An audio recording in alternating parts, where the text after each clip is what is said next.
Hey Relations, how's it going? So today I want to talk about something I've been thinking about for a while now, ever since posting that culture shock video. And this pertains to that, but it's a little bit different because it doesn't just relate to going to a foreign country, although it certainly can. So what I'm going to talk about today is how to feel at home wherever you go.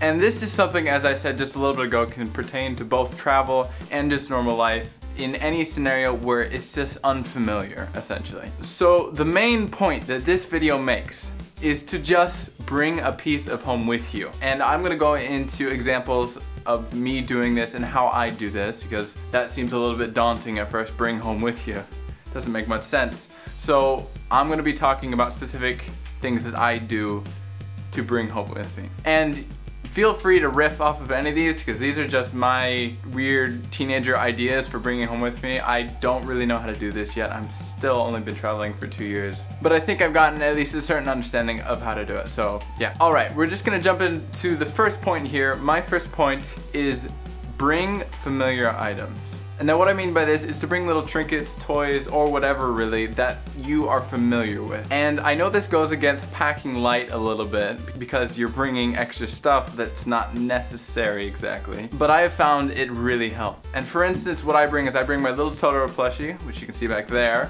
and I also bring my notebook, this guy. Because the thing about notebooks as well is you can write down your feelings and kind of put them into words, and that really helps feeling at home. You can come to terms with things like that. And the reason I bring these two things is because they are associated with happy memories. Not just writing stuff down, but like this notebook has been with me all over, and that Totoro plushie, I got it in Japan, so it's comfort essentially. And I know the Totoro plushie is a little bit nerdy, but whatever, it helps. Okay, point number 2, listen to music. And I have found this one to be really helpful for myself personally, because I have a very music oriented brain. And what that means is music really influences my mood. So I will have rapid mood swings based on what types of music I'm listening to, and I am not an emotional guy. So this can really help me feel comfortable. And it doesn't really matter what type of music I'm listening to. It all varies depending on my musical taste at the time, where I am, how I'm feeling, that kind of thing. But familiar music just helps. It helps you settle in and come to terms with emotion, because that's what music is made for, is to come to terms with emotion. So I think that's why it helps so much. Okay, point number 3, make wherever you are to fit you. And what I mean by this, that may seem a little bit confusing, but what I mean by this is you change the environment you are staying in around you. Whether this is moving around furniture like I have done here with this thing, I've moved it all around the room so far, or just decorating like with the posters back there, or just the stuff up around. And I think this helps because it really helps you feel a little bit more in control of where you are. And that's a little bit of a brain trick, because you're not totally in control, but it helps you out. It helps you come to terms a little bit more. And for my last and probably most important point, look for the similarities, not the differences. And I think this one is gonna be the most difficult, but the most important on this list. What you're essentially trying to do here is you're trying to find the similarities between you and the place you're visiting, or the place you are now living, or wherever. What you look for are similarities in culture, in scenery, in whatever. Anything you can think of, if it's similar, that can help if you can think of those things. And I promise if you just look, you'll always be able to find at least some similarity between cultures in terms of culture shock. I know it doesn't seem like there'd be much similar between African tribes and American culture, but I bet there's something. Something, I don't know. I don't know what it is, but I bet there's something.